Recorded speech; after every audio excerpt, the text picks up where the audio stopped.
Is that how people sync audio? I feel like it is. Hi! Greetings and salutations. I'm Ashlee Tayla. Welcome. I love the NBC smash hit television show, Smash. I love it a lot. I did a video that was like a Jenny Nicholson, Mike's Mike, Uncarly style, like recap of season 1. I wrote my entire script for season 2, filmed half of it, and then like my video for season 1 kind of flopped, and I was like, this has taken me like months to write. Do I want to keep doing this? I will someday, but I'm just going to refilm it and then upload it. But basically, this video will also flop, but Smash has recently become a Broadway show. The cast recording for said Broadway show dropped last night. I feel like this cast recording came out super quick, by the way. It is like the only show this season where I felt like I haven't had to wait like months and months to listen to the cast recording. I was in the trenches with Death Becomes Her waiting for a cast recording. Same with Maybe Happy Ending, even though that was a little shorter. I feel like this cast recording dropped really fast. We've dropped a cast recording. I thought, why not experience this with you? Again, this video might get 5 views, but we're gonna have a fucking party. We're going to have a good time. I also, like, years before anyone was watching my YouTube videos, I did like 2 Broadway cast recording, like reactions to cast recordings. I used to do more theater kid stuff online. I feel like since I've done like my Glinda cosplays, I'm getting more into the theater kid content again. If you can hear Percy scratching, he's over there. But it's fun for me, so I want to lean more into it, and if the content flops, it flops. YouTube's not my main platform. I can fucking do what I want and have fun on here. Fair warning, the audio quality is going to be so garbage because I'm just going to play it off my phone because I don't know how else to play it and have it appear on camera because the speaker for my PC is broken. Listen to the actual album along with me if you want. I'm going into this only with context of the show. I don't know the plot of the Broadway musical. I know it's quite different from the show. I don't know the plot. I'm unfortunately not in New York and no one has taken me to see it yet, so let's go for it. I'm wondering if there's any new songs. Okay, this is Let Me Be Your Star bombshell opening though. Implies that this is the bombshell opening version of it. I know there was drama on Twitter when they released a clip of Let Me Be Your Star and it sounded different. I like this overture. It's very nice. Well, insane to put this in the bombshell opening because that's usually in fucking public relations. We're not calling her a dumb blonde right now. I imagine this is kind of the public relations staging. In my head it is. I've been on calendars, but I've never been on time. Miss Monroe. I'd much rather be looked over than overlooked. Marilyn, is it true you wear nothing in bed? Of course not. I wear Chanel No. 5 and a face and a name. Okay, I'm gonna stop being a hater because they're including a lot of lyrics I like from public relations, from that little press segment, and they're doing a familiar like a song that's familiar to the audience as the opening. It's also smart to open it with like an in-universe bombshell number. Ugh, I don't want to hear about a man. Cute. I don't know how I feel about new lyrics, but I don't want to be mean. Robin Herder is phenomenal. Like, I will say that. Her vocals, and I know they're having her do, like, crazy choreography, too. So, like, good for her. She's phenomenal. That's probably a cute little moment in the choreography and the blocking. Oh, I like this. This dance break is really fun. Give me a big finale, come on. Cute.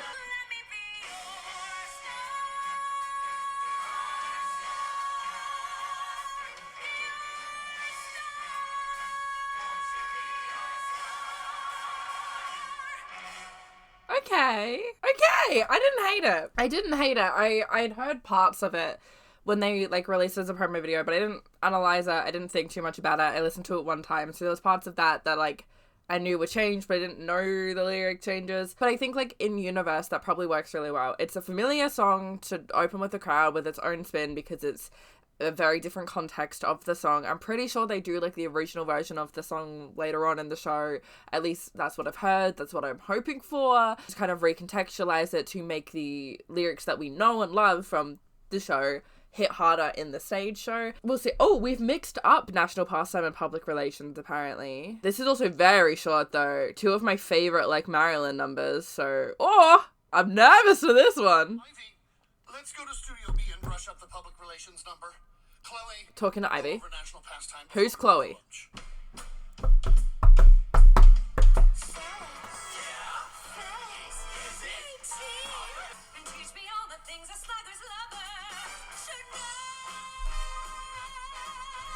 Okay, yeah. Again, her voice is just phenomenal. Oh, okay. I hope they keep some of the choreography from the show in this. Legally, they probably can't, but the choreography in this number is some of my favorites. And it's in the pilot! It's crazy!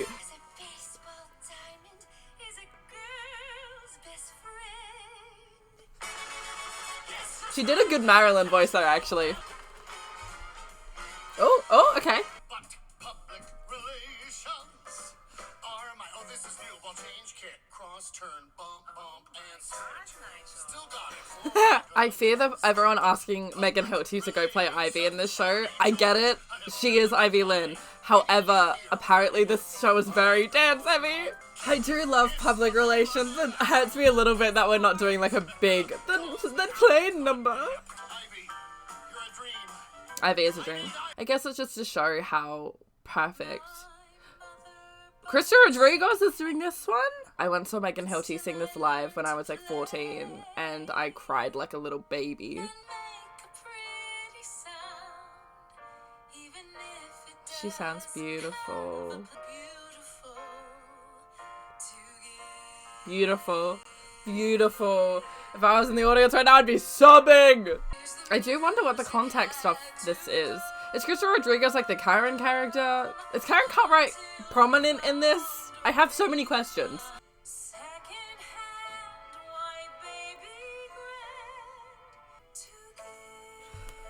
I'm tearing up a little bit. That's... Oh, that I still have something beautiful to give. This song, guys, it is just beautiful. Apparently, no matter the context, it's just stunning, and I'm going to get emotional. When I was younger, I never used to appreciate Secondhand by Baby Grand because, I don't know, I watched the show for the first time when it was airing in 2012, so I would have been 10, and I didn't appreciate it. It was one of the ones that I was like, oh, it's pretty, but it's not my favorite, and then I got older, and now that song makes me cry like a little baby, truly. It's one of my favorites on the show. I think at least for sure in season 1. We now have Mr. and Mrs. Smith, which also isn't my favorite because I'm gonna be so for real in terms of the like bombshell numbers. Just the ones about like Joe, I don't really care about. I would rather have Lexington and 52nd Street, which I don't believe is in this, if we're going to have like a Joe-centric number. Like Mr. and Mrs. Smith, yes, it's in the canon of the show very important to Marilyn as a character, but I don't care. I don't care that much about it, but let's go. I'm sorry. Ivy won't respond to her name in rehearsal. Refer to her as Marilyn from now on. That's so true. Oh, she's like fully losing herself in the character. Cute. Interesting.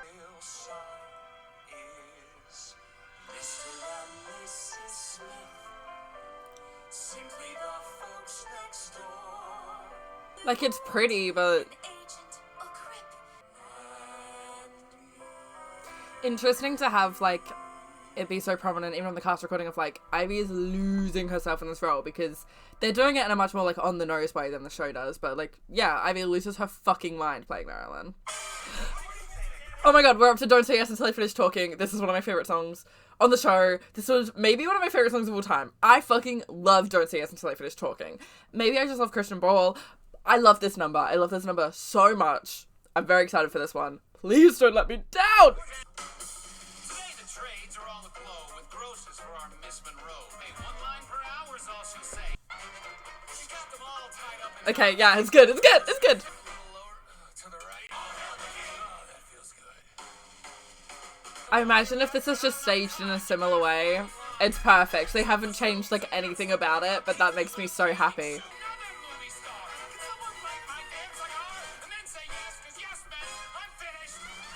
Truly, they changed absolutely nothing about that one, but that was perfect for me. I didn't want them to, I obviously don't know the staging, the choreography, but if it's similar, if it's still, you know, what's it fucking called? Sauna.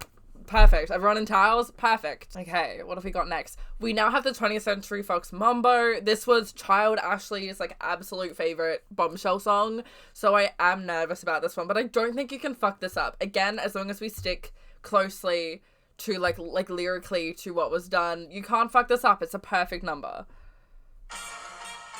Oh! Come on,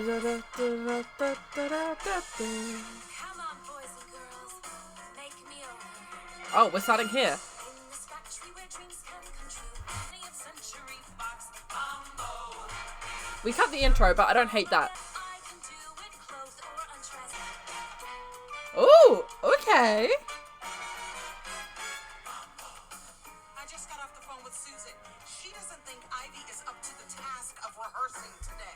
Shoot me, fire me. You paid half as much attention to me as you do the director. Maybe you would have noticed. You're meant to pay attention to the director, love. Where's Karen? I'm here. There's Karen. 6, 7, 8, action. Oh, I love this, actually. This is a really fun, like, plot song. Do I like the new pages? We think Marilyn's coming across as difficult. But she was famously difficult. I'm sure you're aware of that. I am strong. That's often interpreted as difficult. I'm sure you're aware of that. Wow. Let's at least read it through. Yo, you're gonna get fired! Is that Ivy being a monster, or is that Ivy playing Marilyn being a monster? Karen, they're on. Okay, we have Don't Forget Me up next, but I'm gonna pause and I'm gonna speak on my truth. Okay, so again, I haven't seen the show. I'm not entirely sure what the context is. The idea of, like, Ivy losing herself in the role makes a lot of sense, but I think that song in particular, the characterization of kind of making it seem like Ivy is becoming so difficult and Ivy is not working with the show and Karen is this kind of underdog who's just showing up and being professional, kind of really misinterprets what makes Ivy Lynn's character so fascinating and so loved by people, and why everyone roots for Ivy is because she is this pinnacle of, she is the underdog. She has been working in this industry for so long and she has worked so hard and she is so perfect for the role and she's showing up and she's committing and she's great at everything, and Karen is the one who's struggling with the dancing and she's not putting in the work and she just shows up and kind of has everything handed to her. And it's kind of, I don't know the exact context, but the characterization of Ivy being this entitled, difficult, because, like, Ivy's a bit crazy in the show, but she's not ever unprofessional. Everything she's doing is truly for the sake of the show. She loves Marilyn. She loves what she's doing. She just wants to be a star in the show because she's earned it. It's never just her being difficult for the sake of being difficult or being crazy for the sake of being crazy. Like, yes, her situationship is making her a bit nuts, but that's because she's being abused by Derek. So it's just interesting to shift the characters that way in a way that's, like, not necessarily bad, but feels like it doesn't understand why audiences root for Ivy over Karen, because the show very much so tries to frame Karen as the underdog and the character you should be rooting for, but, like, also grossly misunderstands, especially with, like, people who know theatre, have friends in the industry or who work in the industry or want to, like, the way that they frame Karen is kind of not in a great light versus Ivy, who is more talented, more better for the role, more deserving, truly. It kind of seems like we're misunderstanding why audiences attach themselves to Ivy and root for her more so than Karen. Now we have Don't Forget Me though, which again, like, you can't fuck this up. Okay. Different intro. Here we go. Someone's hurt and in need of a hand. Don't forget me. Or hear a melody crying from some baby grand. Or see diamonds that never come free. Oh, I like that lyric change. Never broken or in need of repair. So protect them and take special care. Take care.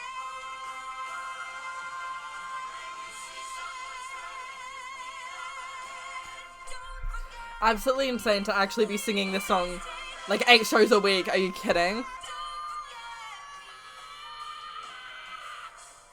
True. I was told this was a publicity day for you. This is what's happening here. So true, Ivy. Our director is trying to take away my SITS probe. To punish me, I guess. Just like Billy Wilder did on 7-Year Itch. He would From the bridge! There are some in this world who have strength of their own. Take it away. You look to the heavens with someone you love, and a light shining bright from afar. Are we gonna do the same note? Are we gonna do it the same way?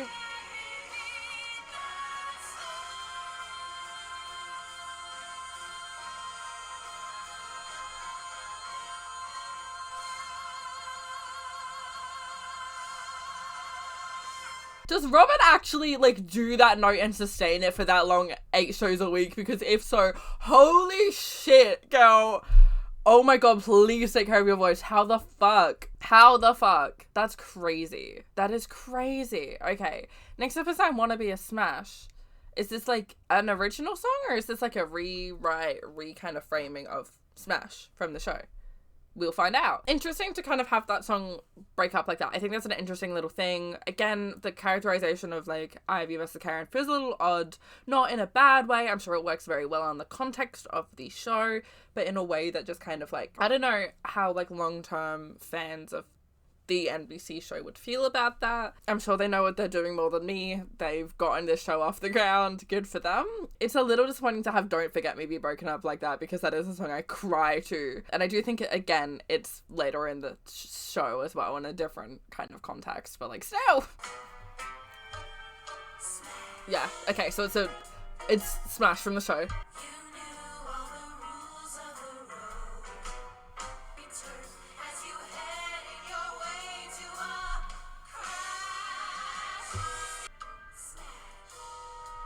Oh, I like this a lot. Kind of sounds like that's either, like, the act ender or opener.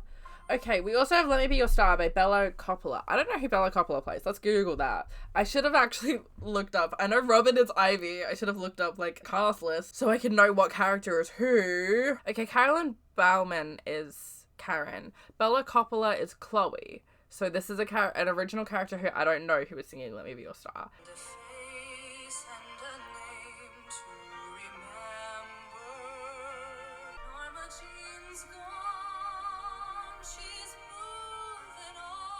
Oh, beautiful. Beautiful.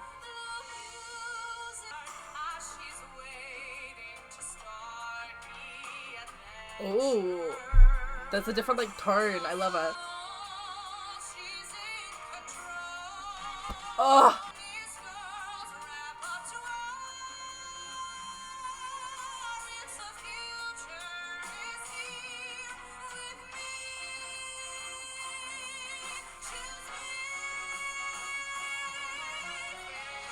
Bella Coppola, you're eating this!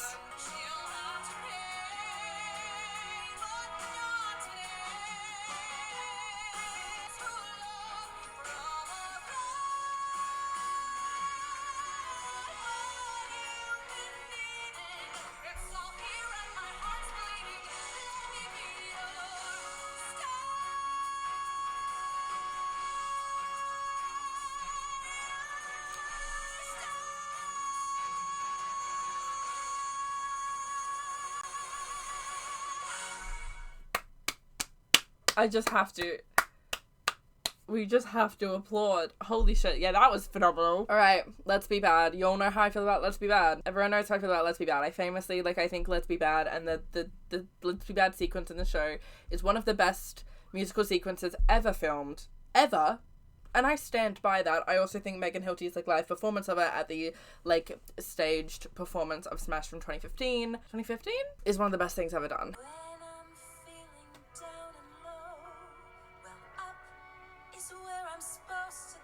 Okay.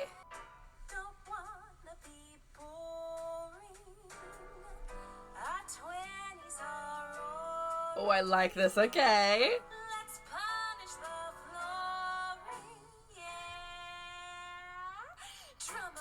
Ah!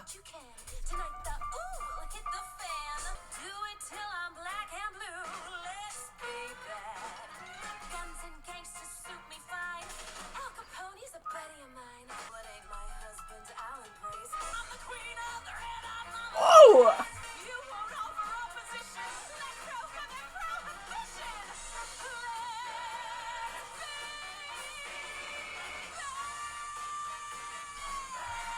Oh, okay, yeah. Did we have to change the Some Like It Hot Ain't That Ain't Bad because that's in Some Like It Hot on Broadway, or like, okay, we also have Let's Start Tomorrow Tonight. Don't particularly care about this song. We can just go into it. I imagine this isn't Sam singing it. The first thing I saw was the internet freaking out over you, not Ivy Lynn. And more importantly, not me. There's no like Sam character, so I don't know who's singing this. Wait, so who was saying that? So who was saying that though? Was it Bella Coppola and Carolyn Bauman? So was the internet freaking out over Karen, or were they freaking out over the girl who sang Let Me Be Your Star, who isn't Ivy or Karen? Wikipedia's not gonna tell me. I just want to know who was speaking there and what was the context. I can't find the context. I guess a girl will never know.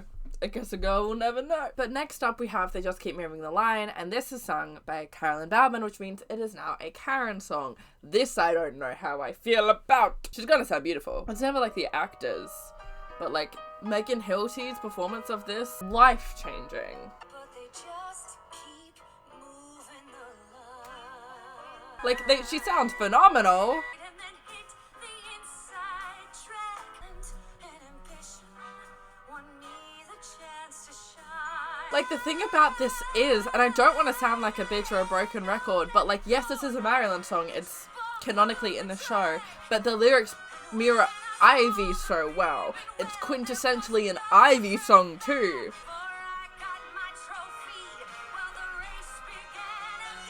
Like, that's an Ivy lyric. Oh my god, she sounds so good though.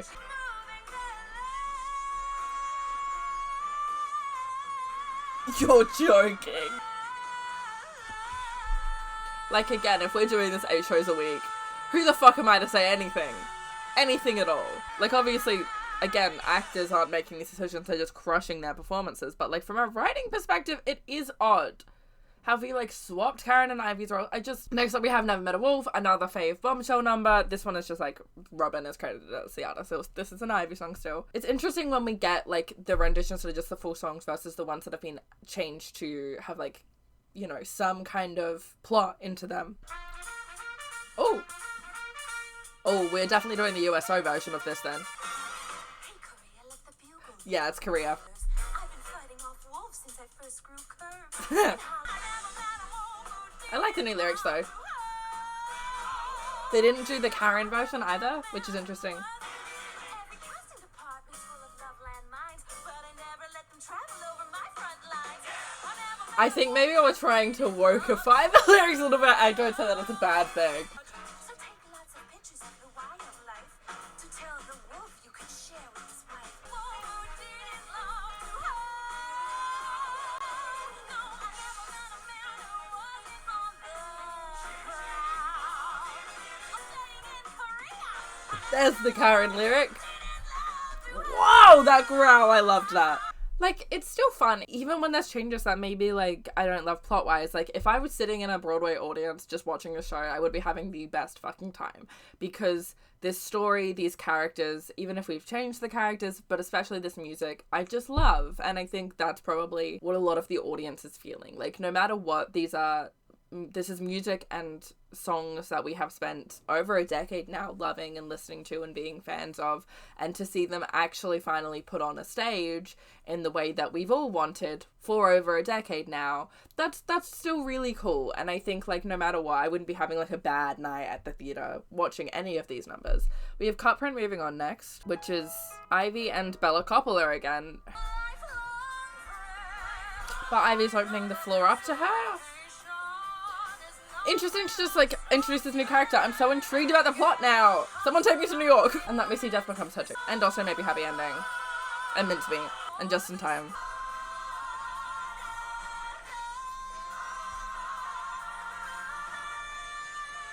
Oh my god.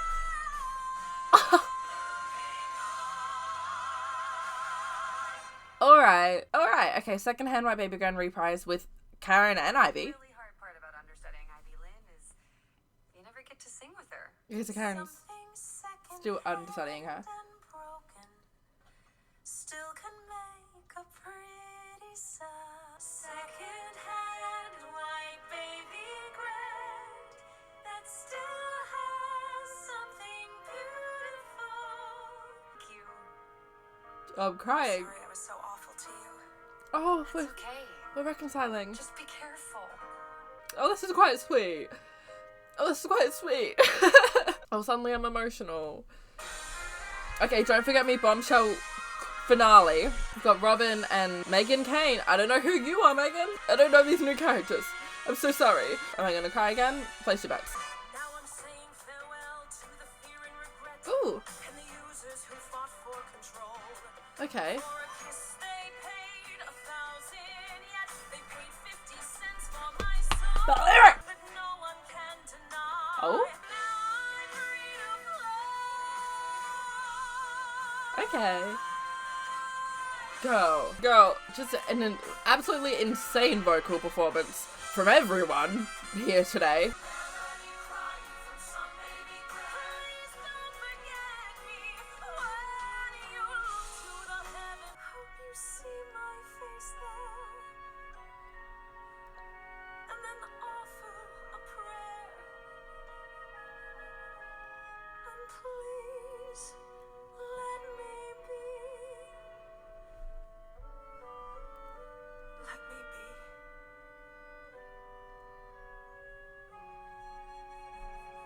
Oh god, why am I crying? Very interesting to not say your star at the end. Just please let me be. Let me be. It's kind of very beautiful and very poignant. And then the last number is Smash. Look, when this all started, Oh. I didn't even like musicals. I didn't even get them. I mean, people bursting into song? That doesn't happen in reality. But hey, have you seen the news? I mean, what's so great about reality? T. So what is happening? Though tonight occurred. This is cute. Eventually, Merrily was a hit. I didn't So, see that one so true. I love Merrily. Okay, cute. Cute. Okay, here's my terrible idea. We write what we know. What do we know exactly? We Cute. know how incredibly hard it is to make musicals. So we don't make a show about Marilyn Monroe. We make a show about making a show about I get it. This is cute. I like this a lot. Poison cupcake and a crypt keeper. Write that. It's everything we just went Poison Cupcake and Crypt Keeper. What the hell is happening in this show? What's the plot of this Broadway show? This is cute.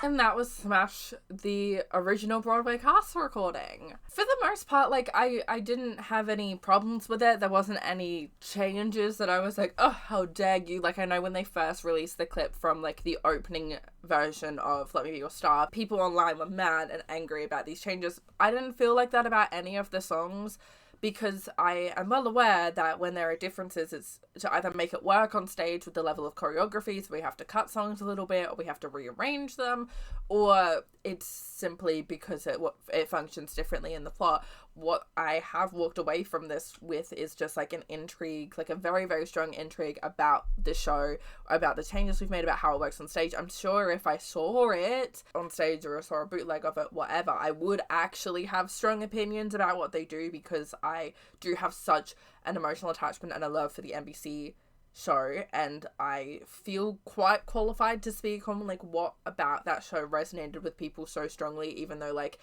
objectively it wasn't great, you know, it wasn't a critic's darling or anything.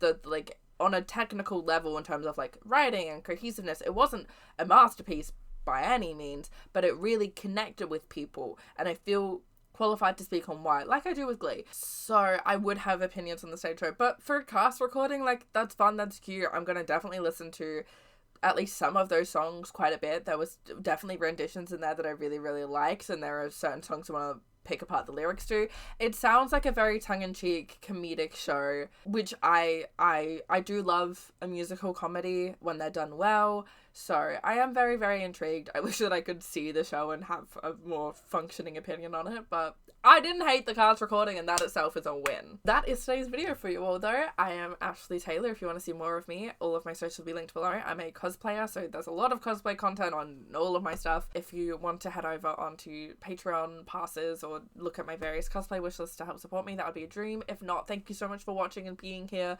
That is also so helpful, and that is a dream in and of itself. Thank you for wanting to see me yap about Smash. That's huge. I'm very grateful for that. Thank you so much for watching, and thank you especially to all my patrons, and especially those who are Ashlee's favourite goblins, because they are my favourite goblins. I love you all. I'll see you very soon. Mwah!